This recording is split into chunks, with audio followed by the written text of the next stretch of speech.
You want to do one more?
Come, come, whoever you are welcome here. You are welcome whether you come with laughter in your heart or tears in your eyes. You are welcome here. Whether you believe in God all of the time, or some of the time, or none of the time, you are welcome here. This is a community of open minds, loving hearts, and willing hands. You are welcome here at the South Valley Unitarian Universalist Society. As we gather this morning, we do so on the ancestral and current homelands of the Shoshone, Paiute, Goshute, and Ute tribes. As Unitarian Universalists, we acknowledge the complex and violent history that resulted in the stealing of these lands and the cultural and physical genocide perpetrated against its peoples at the hands and policies of white colonial settlers. We commit ourselves to undoing these harms, and we seek to authentically and with honesty engage in the necessary work that will produce justice for those disenfranchised and that promotes healing for the whole of the earth and all its people. Good morning, I'm Daryl Bridges, and my pronouns are he and him. Welcome all who are gathered with us here in the sanctuary and to those at home in our virtual audience. We extend an especially warm welcome to those of you who are with us for the first, second, or third times. We are very glad to have you here with us today, and we look forward to getting to know you all the more. There's a lot happening here at SVUS, and the Happenings Weekly newsletter is your best way to stay up to date.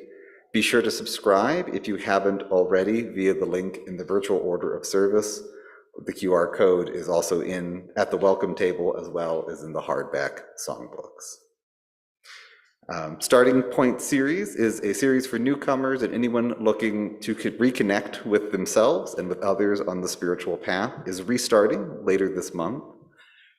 Today, which is still technically part of this month.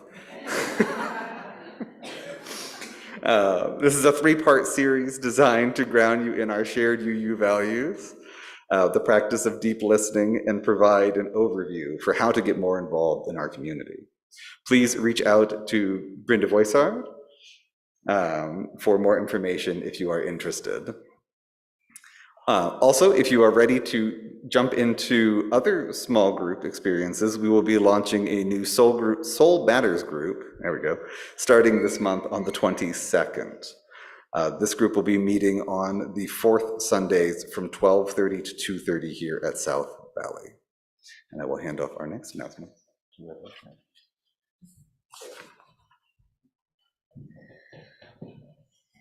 I think I messed up that announcement on Starting Point. So Starting Point starts today and the Soul Group starts on the 4th Sunday, which is next week. Oh, okay. So there's 5 Sundays in January, I say. Okay. Good morning. I am the Reverend Laura Young, and I will get my days of the week sorted out here pretty soon. My pronouns are she and her, and I have a couple of just holding announcements for our community.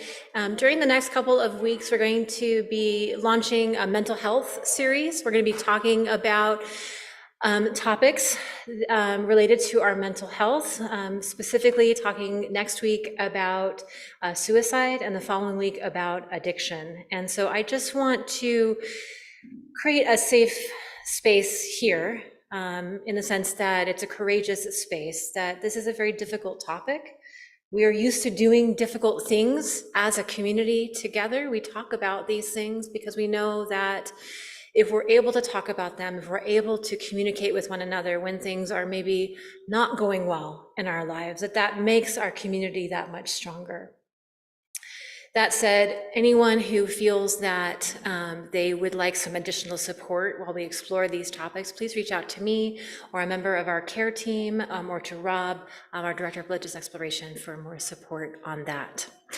Following next week's service on suicide, we will be having a training with the Utah Coalition for Suicide Prevention here in the sanctuary from 12:30 until 2 p.m. It's a program designed for faith communities that want to be able to engage honestly and effectively in preventing death by suicide as a faith community. So I encourage you to join for that. You do not have to RSVP unless you want childcare. So please let us know if you want childcare for that. Thank you. Now, let's take a moment to welcome one another by sharing the warmth of community. I encourage you to stand up and greet someone maybe that you haven't met before. Hi, everybody. I hope everyone is well.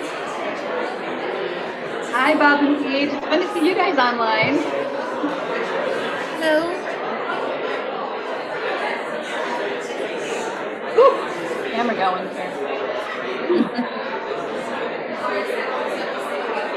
Hi. Hi, Lucy. Hi, Lucy.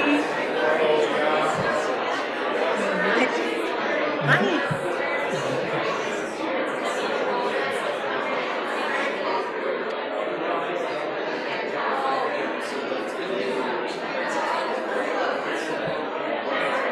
Good morning to the Renshaws.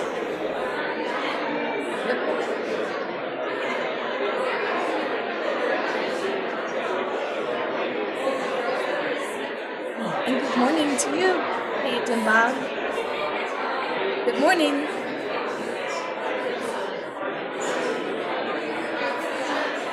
Good morning, everyone.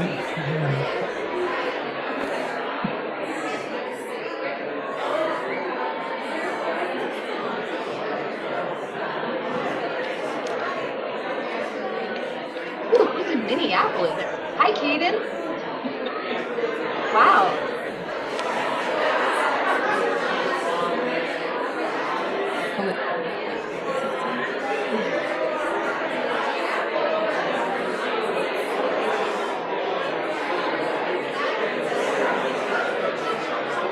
Oh. Good morning to you in Minneapolis.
10:51. Stand if you'd like. This is the one with lots of repeats, so you go back to the bar with the dots on it every time you see one of those. Okay, ready, and for each child that's born, a morning star rises and sings to the universe who we are. For each child that's born, a morning star rises and sings to the universe who we are. We are our grandmother's prayers, and we are our grandfather's dreamings. We are the breath of our ancestors. We are the Spirit of God. We are mothers of courage and fathers of time. We are daughters of dust and the sons of great visions. We're sisters of mercy and brothers of love. We are lovers of life and the builders of nations. We're seekers of truth and keepers of faith. We are makers of peace and the wisdom of ages. Turn back. We are our grandmother's prayers, and we are our grandfather's dreamings. We are the breath of our ancestors. We are the Spirit of God. We are mothers of courage and fathers of time. We are daughters of dust and the sons of great visions. We're sisters of mercy and brothers of love. We are lovers of life and the builders of nations. We're seekers of truth and keepers of faith. We are makers of peace and the wisdom of ages. We are our grandmother's prayers, and we are our grandfather's dreamings. We are the breath of our ancestors. We are the Spirit of God. For each child that's born, a morning star rises and sings to the universe who we are. For each child that's born, a morning star rises and sings to the universe who we are.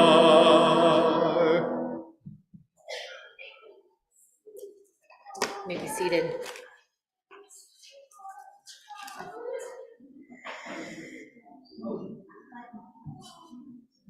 Let us now light our chalice. I told you to sit down too soon. Look what happens when I take a Sunday off.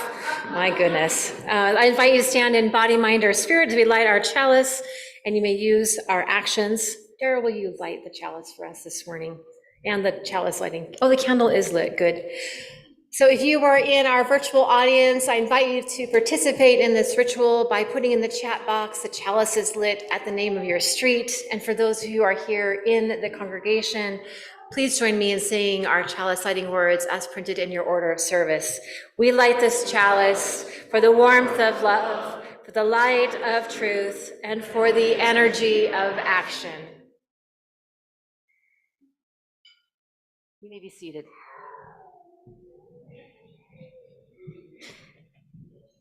This morning's worship is a ritual-based service dedicated to the idea of exploring what it means to let go. And let go can mean a lot of different things to a lot of different people. And so I encourage you as we walk through this time together to listen for the different ways that letting go might be showing up in your life and in this community. For some of us, letting go is a time of pain, letting go of something we don't want to let go, but have no choice, as in times of grief.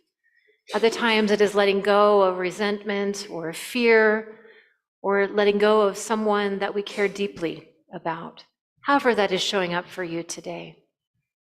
May you find this time to be a place of gentleness for your heart. Donna Markova wrote a poem a number of years ago that has stayed with me when I think about this concept of letting go. And I'll share it with you this morning. She writes, "I will not die an unlived life. I will not live in fear of falling or catching fire.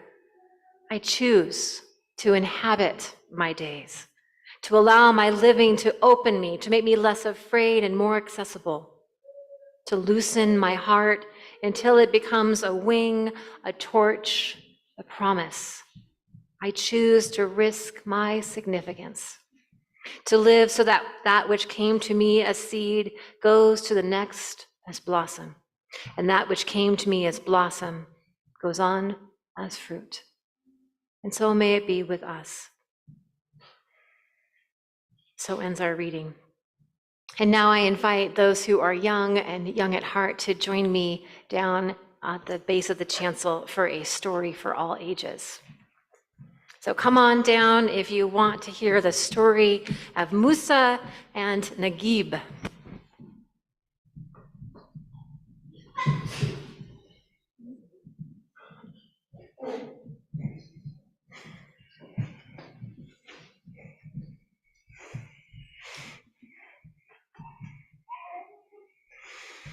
All right, so this is a story by Malba Tahan, which is a pen name. Anybody know what a pen name is?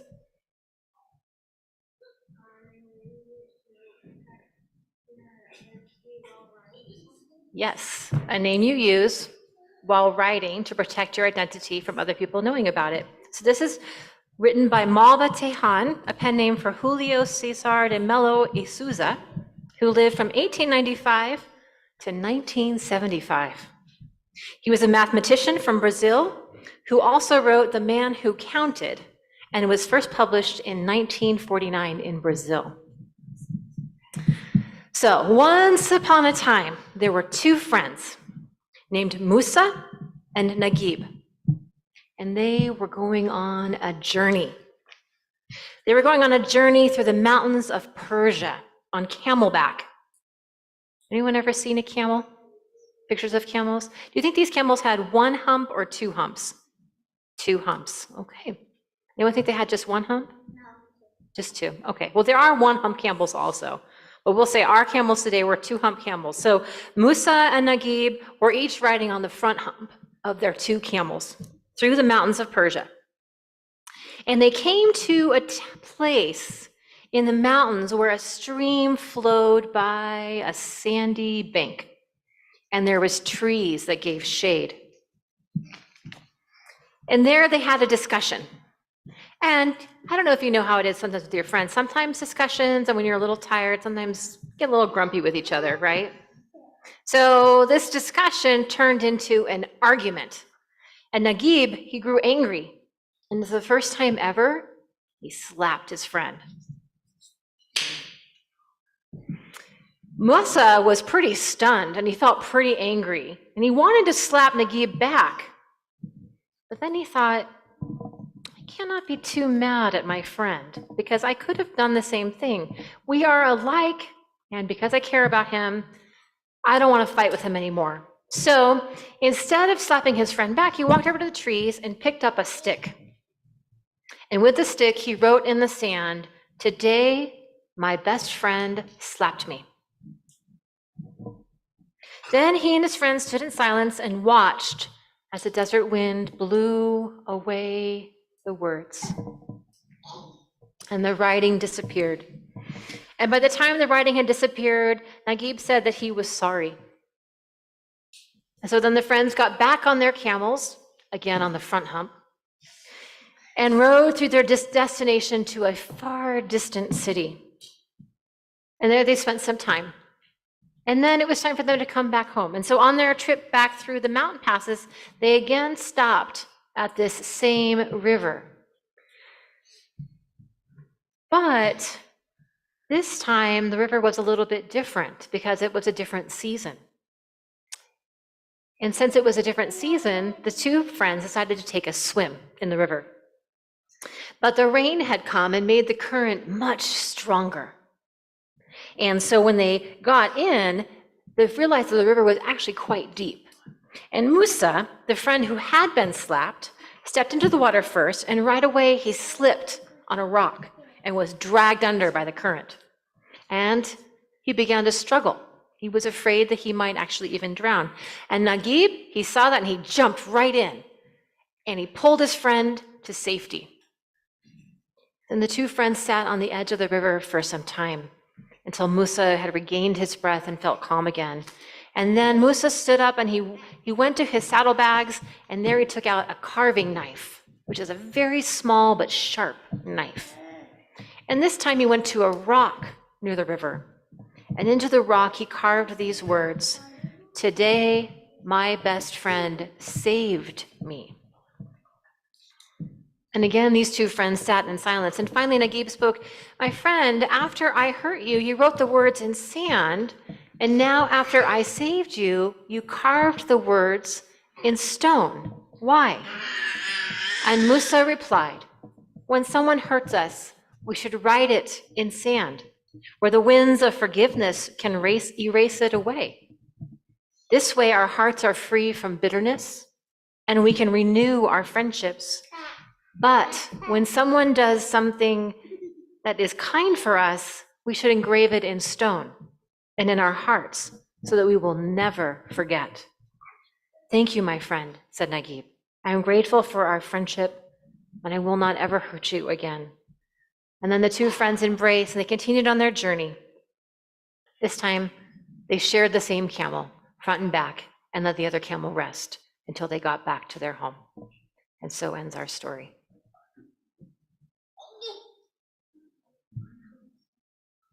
All right, anyone have any comments they want to make about that story? What do you think about stone versus sand? You ever had an argument with a friend? You ever been mad at your friend or your brother or sister? I see some thumbs pointing. They're kind of going all over. Yeah. So maybe next time you're having an argument, maybe we can think about, is this something I want to write in stone or something I want to write in the sand? Maybe curious about. Yes, I see. You don't know which one to write in, stone or sand. Write it in stone, and if it's stone, if you decide that you want to write in regular stone, you'll do that. Excellent. Sandstone is a good combination answer. Very good loophole. Thank you. Thank you.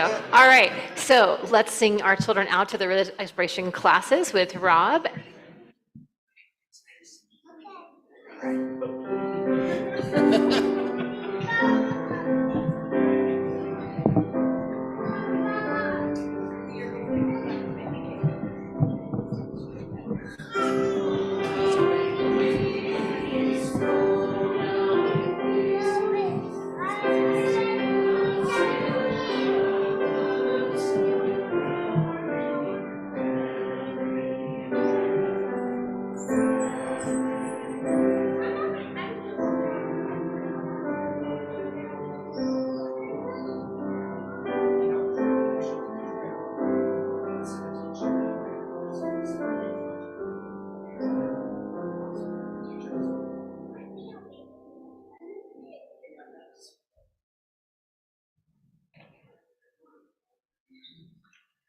This community, our church, and its many ministries are only made possible by the gifts you give of your time, your talent, and your treasure.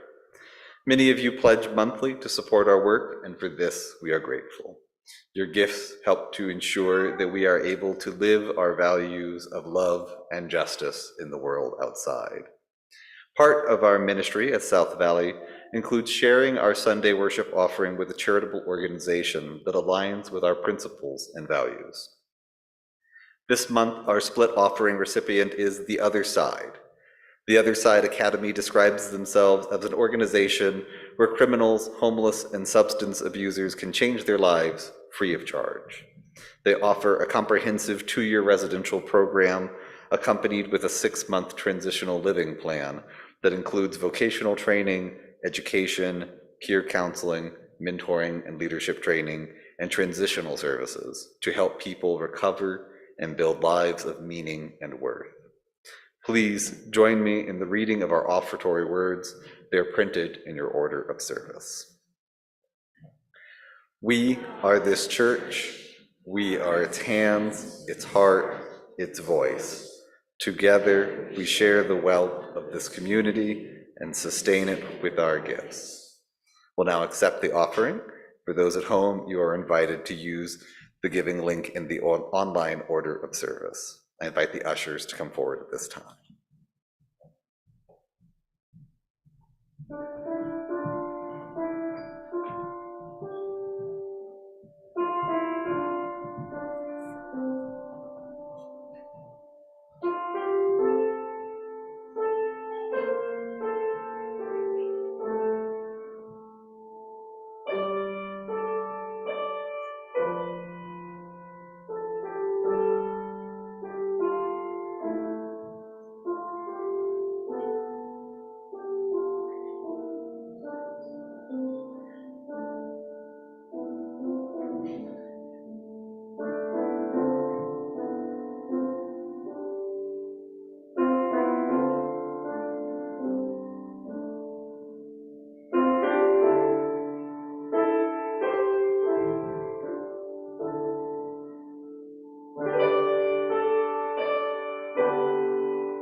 For all that we have received and all we have found the courage to give, may we be truly grateful. May these gifts be a blessing for the Other Side and for South Valley Unitarian Universalist Society.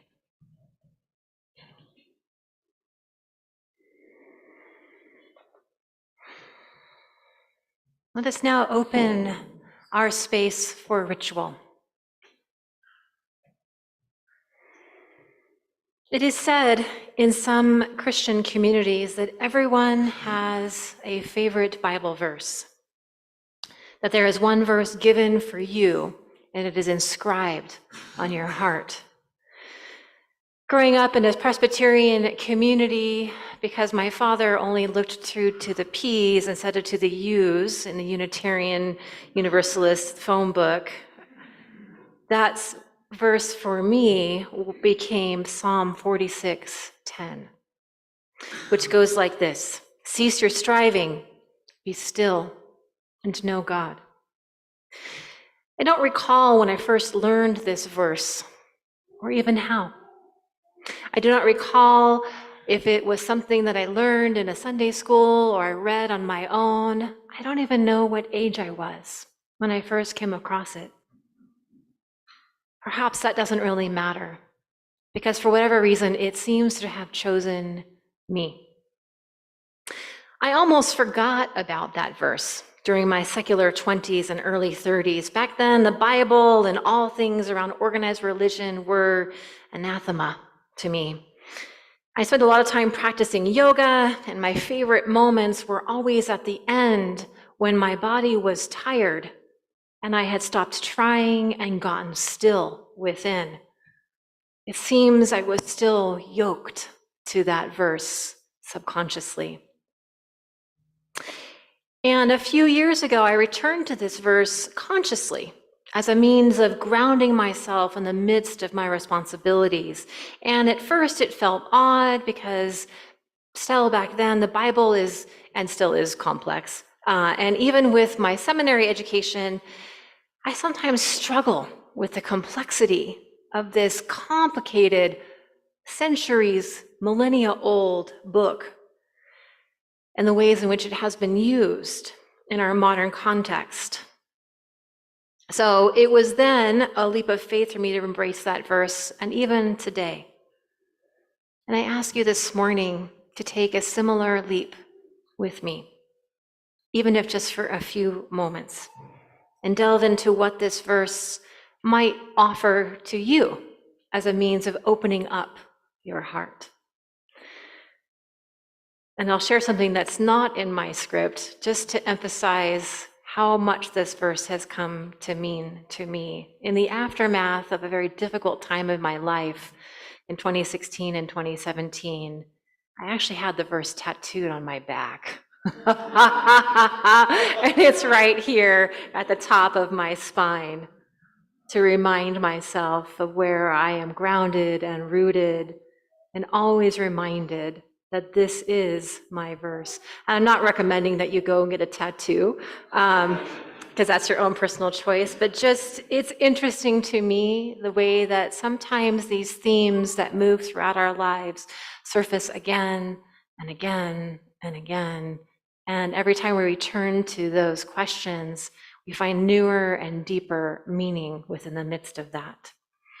So, we're going to offer you, Daryl and I, a series of readings to sit with and contemplate, and periods of meditation. And then we're going to open up our ritual for the burning bowl, which I'll give instructions on in a little bit.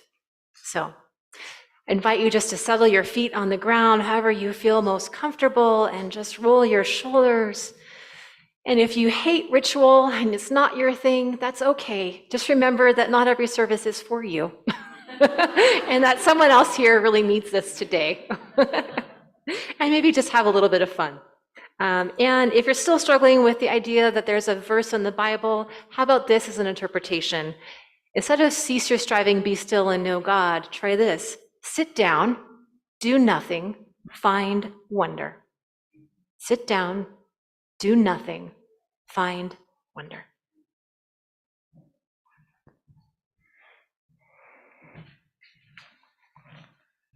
Our first reading is from Steve Taylor's The Calm Center. Cease your striving, a poem for you. It's time to stop striving, to stop hurtling forward like a blinkered horse. It's time to stop pushing. Like a mad-eyed explorer who won't admit defeat, convinced the only reason he can't forge ahead is that he isn't trying hard enough. It's time to give up the endless struggle to become and accept that this is all there is, that there is nothing more to gain or lose, that if this moment isn't good enough, then no moment ever will be. That if you can't make peace with this moment, then you'll always be at war. It's time to stop trying, to bend the world to your will, to twist destiny to your desires, but to allow life to unfold with slow, natural grace. Like spring, it's time to stop swimming and let the river carry you. Why strive so hard when you can flow so easily?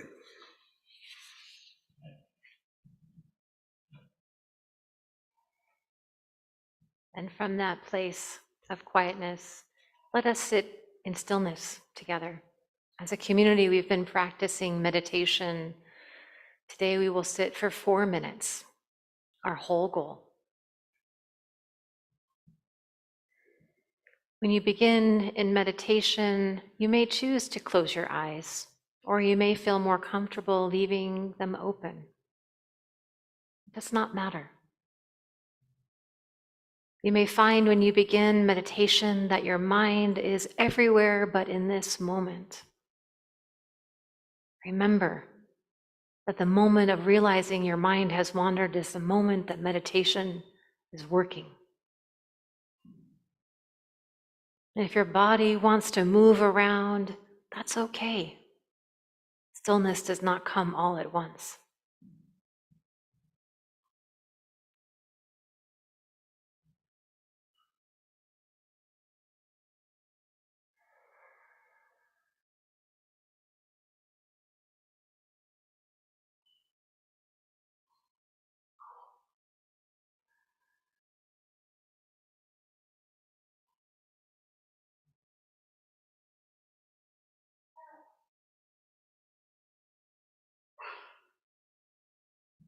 Allow the sounds of new life to envelop you with that precious love.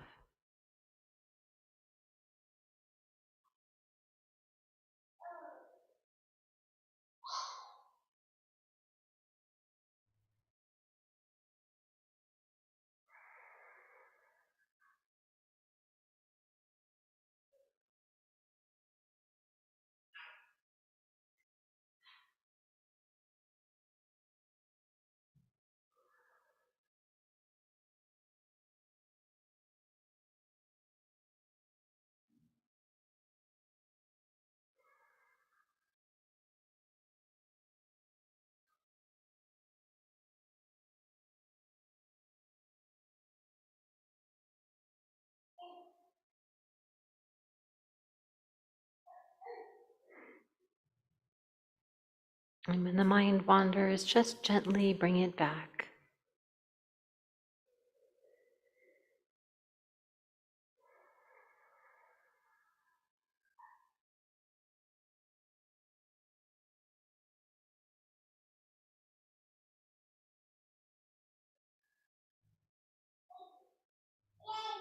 And when the mind wanders, just gently bring it back.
May it be so.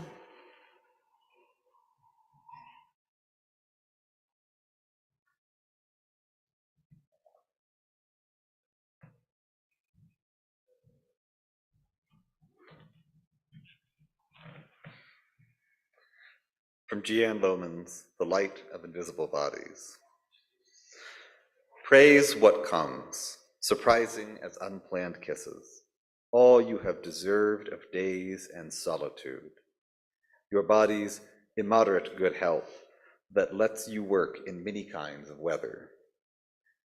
Praise, talk with just about anybody, and quiet intervals. Books that are your food and your hunger. Nightfall and walks before sleep. Praise these for practice. Perhaps you will come at last to praise grief and the wrongs you never intended. At the end, there may be no answers, and only a few very simple questions. Did I love? Finish my task in the world? Learn at least one of the many names of God.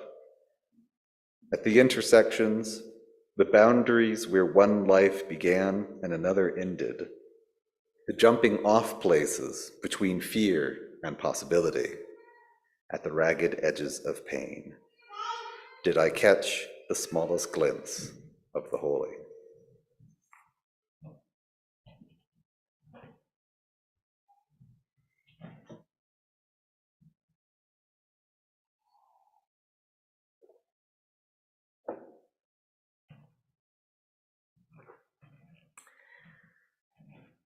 Not every new year brings tidings of great joy. Not every new year needs to be marked by a resolution. But every season of our life is marked by both bringing in new and letting out of that which we no longer need. And so our ritual this morning is called a burning bowl ritual. And we'll be using these very special pieces of paper. This is called wish paper. It's similar to flash paper in that it burns up very quickly and it will not burn you or the sanctuary down. And how we use it is you're just going to come up to the altar, and in the candle, you light it on fire, and you let it go. And by that, we will be letting go of that which we do not need. So I'm going to invite you to sit in silence for another moment or two, and to think about that which you would like to let go of this year. It can be a word, it can be a phrase, it can be nothing that you actually name. It can just be a desire to be open to wonder in your life. And when you've had a moment to do that, Rick will then start playing some music for us, and then you can come forward and take your paper and light it and watch it burn. And I'm going to have Daryl stand on this side, and then I'm going to stand over on that side. And if you'd like just a moment with me or with Daryl just to say something, we're happy to receive that. And you don't have to. So I invite you one more time just to sit down, root those feet into the ground, and to feel your presence in this sanctuary. And whether this is your first time or your 900th time in this sanctuary, know that this is a place where all of you is welcome and where you can unfurl the wings of your heart.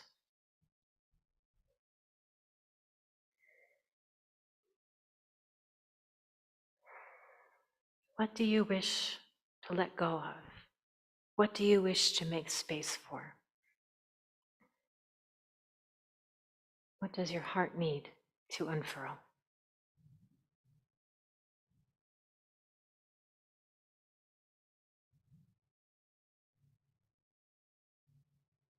When you are ready, please approach.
A final paper for those in our virtual community.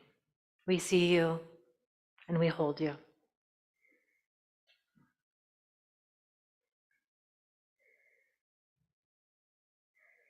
And so our circle is closed. May your heart unfurl and find welcome in this space and in the days to come. Amen.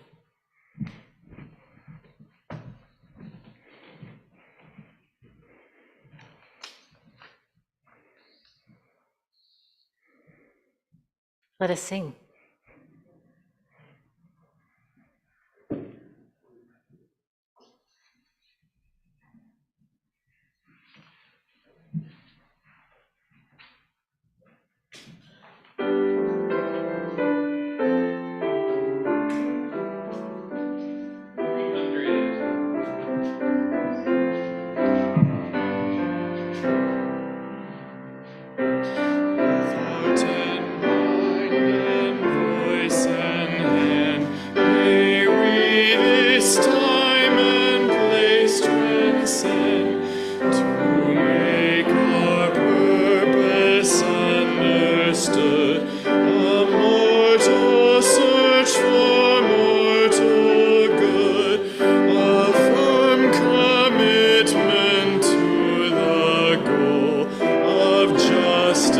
Freedom, peace for all.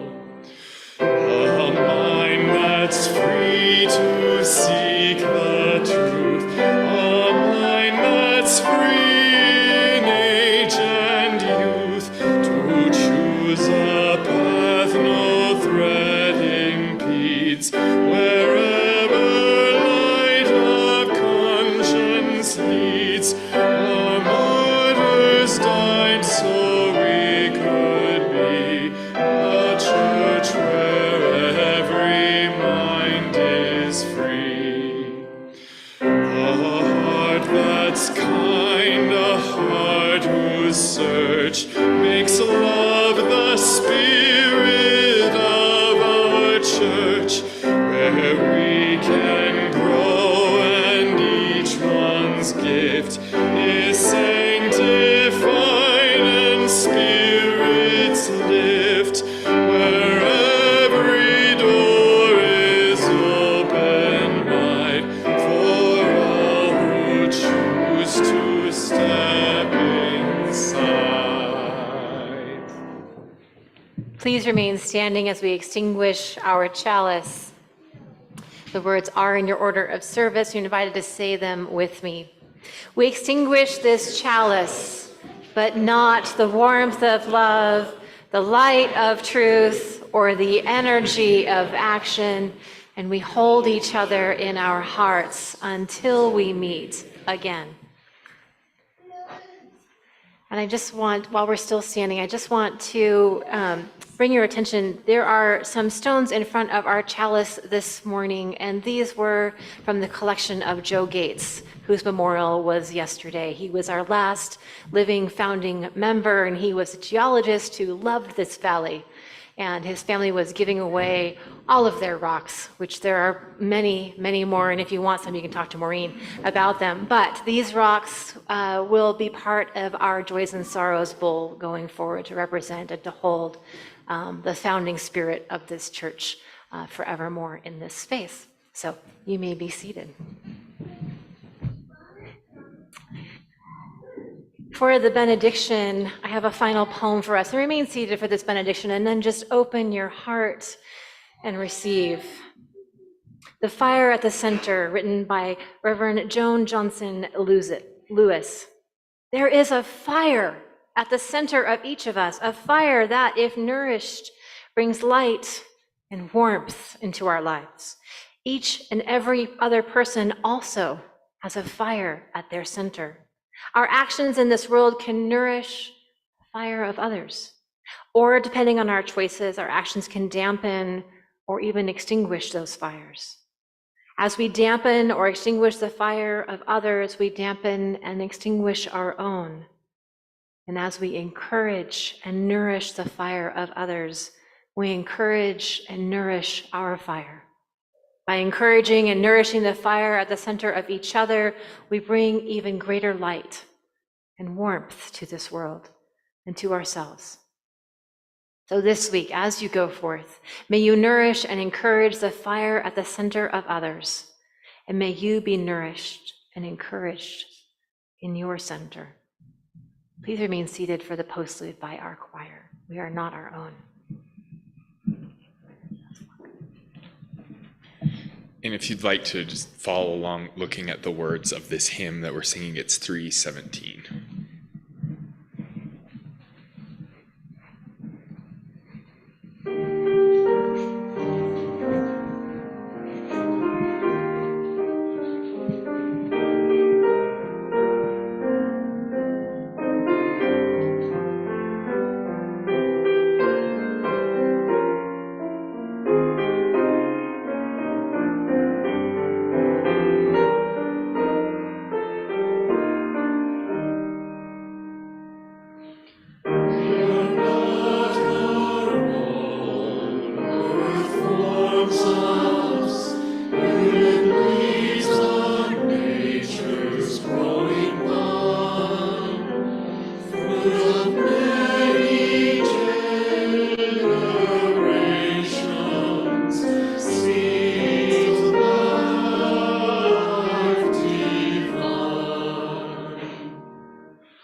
It was lovely to see everybody. Have a great week.